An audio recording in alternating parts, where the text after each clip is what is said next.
¿Qué tal, querido amigo, querido hermano? ¿Cómo estás? Espero te encuentres muy, pero muy bien. Estamos comenzando una nueva lección.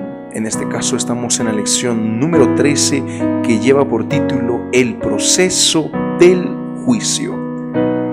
El juicio tiene un papel muy importante cuando hablamos acerca de los muertos. Y es la temática principal de la cual hemos estado abordando este trimestre. Por lo tanto, no podemos terminar el trimestre sin antes hablar del juicio y acerca de la segunda muerte. Y es justamente de esos temas que va a abordar la lección de esta semana. Pero antes vamos a inclinar el rostro y vamos a hacer una pequeña oración antes de comenzar el repaso del día de hoy. Oremos. Padre querido, Padre amado Señor, en este momento quiero rogarte por cada uno de tus hijos que está escuchando este comentario de Escuela Sabática, Señor. Tú permite que este comentario pueda ser de gran bendición para sus vidas, para que cada uno de nosotros, Señor, podamos estar más cerca de ti y más cerca de tu trono de gracia, Señor. Quédate con nosotros y habla a nuestra mente, a nuestra inteligencia, a nuestro razonamiento, Señor. Te lo rogamos en el nombre de Jesús. Amén. La lección de esta semana empieza en primer lugar hablando acerca del juicio final. En estas épocas de fiestas de Navidad, muchas veces en las iglesias se acostumbra a poder dramatizar acerca del juicio final. Sin embargo, ¿cuál es el correcto concepto que se debe de tener con respecto al juicio final? ¿Y qué implicaciones encontramos en la palabra de Dios que hablen acerca de un juicio? Para eso vamos a irnos en nuestras Biblias a Juan capítulo 5, versículo 21 hasta el 29, que dice de la siguiente manera: Como el Padre resucita a los muertos y les da vida, así también el Hijo da vida a los que quiere. En Cristo podemos encontrar vida. Además, el Padre a nadie juzga, sino que confió todo el juicio al Hijo, para que todos honren al Hijo como honran al Padre. El que no honra al Hijo no honra al Padre que lo envió. Os aseguro, el que oye mi palabra y cree al que me envió tiene vida eterna, y no será condenado, sino que pasó de muerte a vida. Os aseguro, viene la hora, y ahora es en que los muertos oirán la voz del Hijo de Dios, y muertos vivirán, porque el Padre tiene vida en sí mismo, así también dio al Hijo que tenga vida en sí mismo. Además le dio autoridad de hacer juicio, porque es el Hijo del hombre. No os maravilléis de esto, porque vendrá la hora cuando todos los que estén en los sepulcros oirán su voz, y los que hicieren el bien resucitarán para vivir, pero los que hicieron el mal resucitarán para condenación. Específicamente, el capítulo 5 de Juan está hablando acerca del juicio que se lleva a cabo luego o antes al comenzar el milenio. Está hablando acerca de este juicio, y en este juicio, ¿qué se va a pesar en la balanza? Se van a pesar las acciones, tanto acciones buenas como acciones malas. Ahora, ¿qué es lo interesante? Dice que el Padre a nadie juzga.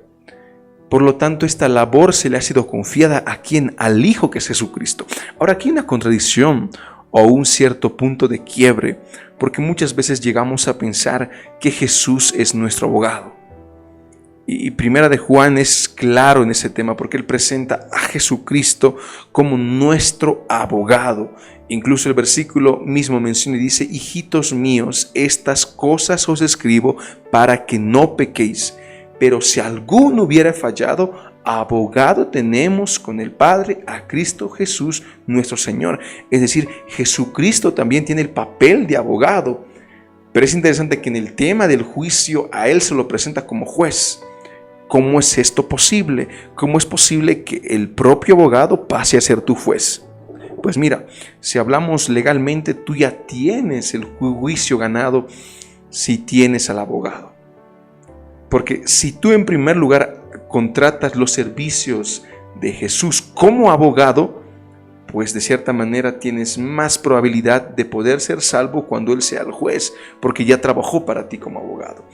Y actualmente pues estamos en esa época en la cual Jesucristo está mediando por cada uno de nosotros como sumo sacerdote, como un mediador con el pueblo de Dios. Y en ese sentido es importante ahora aceptar a Cristo como nuestro Salvador, porque llegará el día en el juicio final que Jesús dejará de ser nuestro abogado y pasará a ser nuestro juez. Y el tema del juicio se encuentra presente en toda la palabra de Dios. No hay ningún decreto arbitrario de Dios que diga, esta persona merece la muerte o esta persona merece la vida, porque Dios ya te entregó una vida entera para que tú decidas a quién servir, al Señor o al enemigo. Vamos con la lección del día lunes que habla acerca del juicio preadvenimiento. Es interesante, mi querido hermano, que cuando estudiamos historia nos encontramos con un grupo de personas que también esperaban la venida de Cristo, aunque la interpretación que ellos manejaban era una interpretación diferente.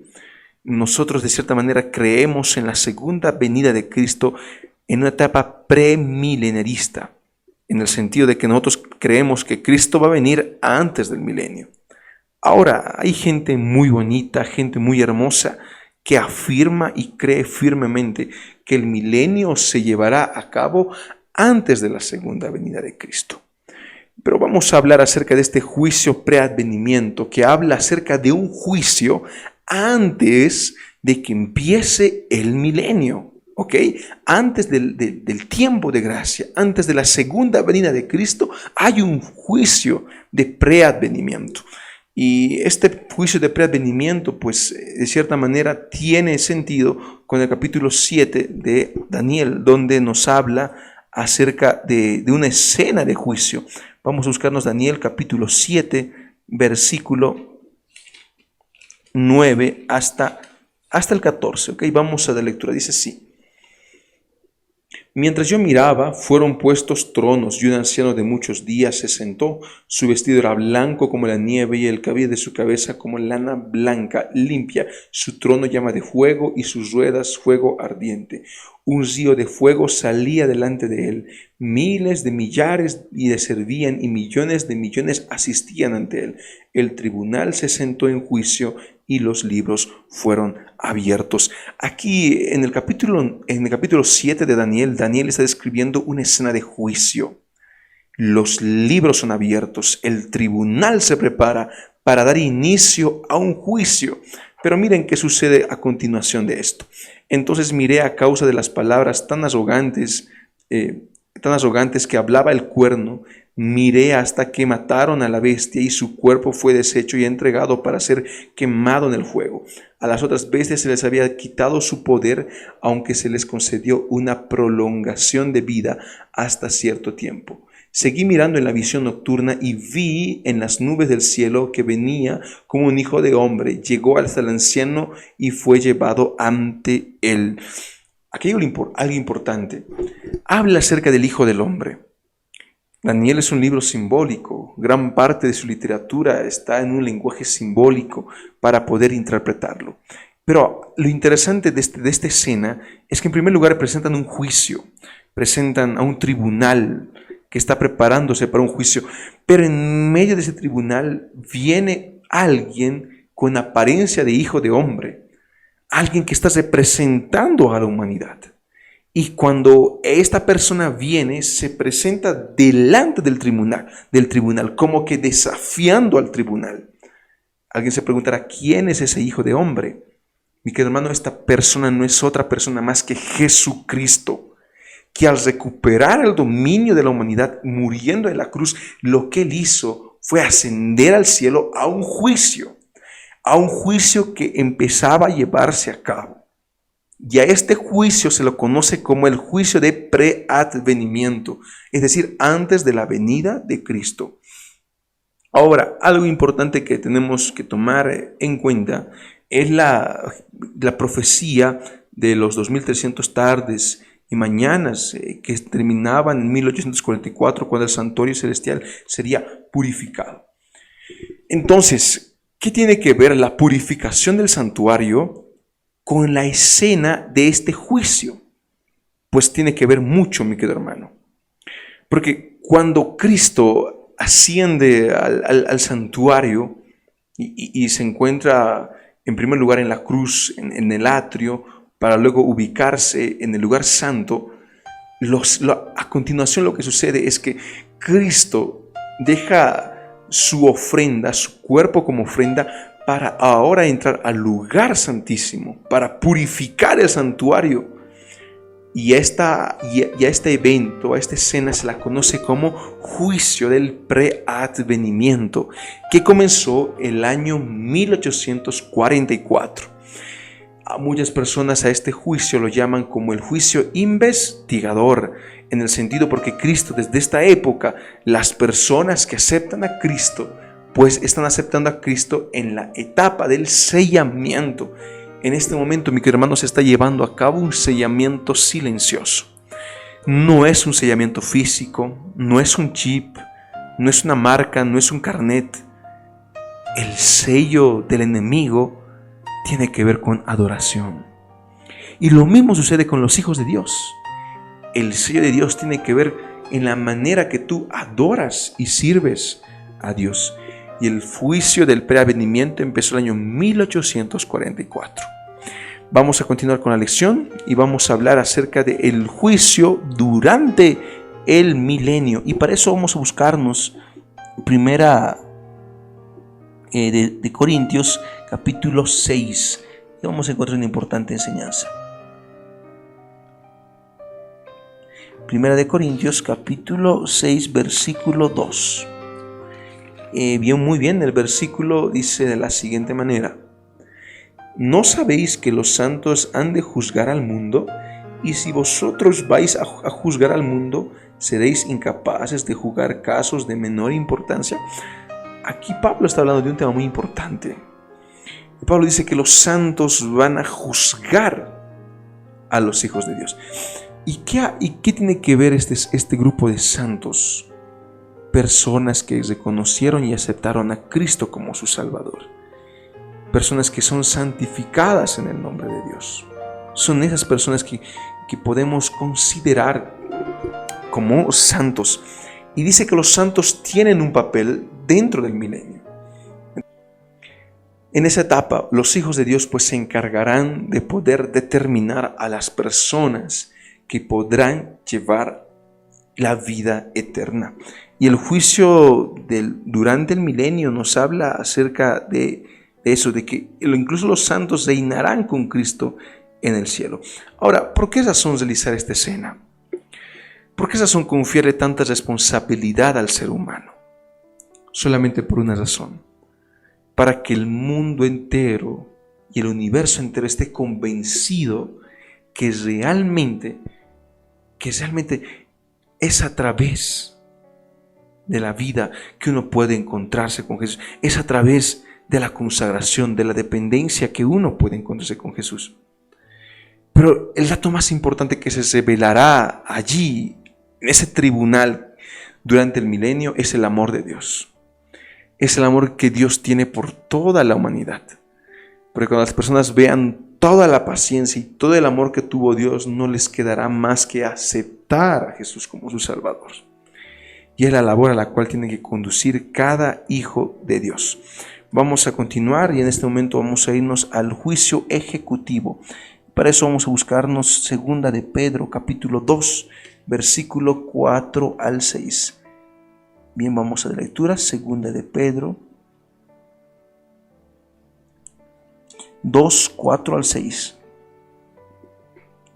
Dice de la siguiente manera: si Dios no perdonó a los ángeles que pecaron, sino que los arrojó al abismo, a prisiones tenebrosas, para ser reservados para el juicio, y si Dios tampoco perdonó al mundo antiguo, sino que guardó a Noé, pregonero de justicia, contra 7 personas, y trajo el diluvio sobre el mundo de los impíos, y si condenó a la destrucción de las ciudades de Sodoma y Gomorra, reduciéndolas a ceniza, y las puso de ejemplo de lo que ha de suceder a los impíos. Cada enseñanza de destrucción que vemos en la vida en la Biblia es para enseñarnos un tema importante. Y ese tema tiene que ver con el tema del juicio ejecutivo. No es que Dios está buscando a personas a quienes condenar. Más al contrario, es Dios que está buscando a sus hijos a quienes salvar. Y es en nuestra consagración, en nuestra dependencia, que podamos encontrarnos y aceptarlo a Él como nuestro Salvador. Vamos a ahora sí finalizar finalmente y vamos a dar lectura acerca de este tema tan importante de la segunda muerte. Para eso vamos a estudiar Apocalipsis capítulo 20, versículo 14 hasta el 15. Dice de la siguiente manera: y la muerte, el sepulcro fueron lanzados al lago de fuego. Esa es la muerte segunda. El que no fue hallado escrito en el libro de la vida fue lanzado en el lago de fuego. Finalmente, todos moriremos. Absolutamente todos. Ni tú ni yo nos salvaremos, mi querido hermano. Absolutamente todos pasaremos por la muerte. Pero aquí hay una importante diferencia. Las personas que mueren en Cristo para ser resucitadas y heredar la vida eterna. Pero las personas que mueren en Cristo o que viven una vida sin aceptar a Cristo, pues pierden una oportunidad importante para aceptarlo y para no pasar por una segunda muerte. Porque cuando una persona que no ha aceptado a Cristo muere, resucita, claro que sí, resucitará, pero en un segundo será consumido por el fuego. Por esa razón, mi querido hermano, es importante poder entender el tema de la segunda muerte. Miren que dice este apartado que es tan importante. Dice: los perdidos ansiarían huir de ese santo lugar, desearían que la destrucción los cubriese de la faz del ser que murió para redimirlos. El destino de los malos queda determinado por la propia elección de ellos. Su exclusión del cielo es un acto de su propia voluntad y un acto de justicia y misericordia por parte de Dios. También en este momento, cuando hablamos de la segunda muerte, yo la verdad, y absolutamente nadie quisiera pasar por esta segunda muerte. La primera muerte todas la pueden salvar. Tú puedes gozar de buena salud, de buena alimentación. Pero si muy en el fondo no tienes una experiencia cercana con Cristo, pues un día tú vas a morir. Y lo peor es que quizás vas a resucitar para volver a morir.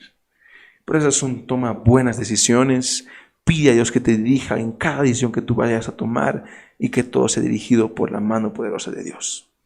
Inclinamos el rostro. Vamos a terminar con una oración. Amado Dios, amado Padre, a esta hora solamente queremos darte las gracias por permitirnos poder repasar la escuela sabática. Es un tema muy delicado, pero a la vez muy importante, Señor.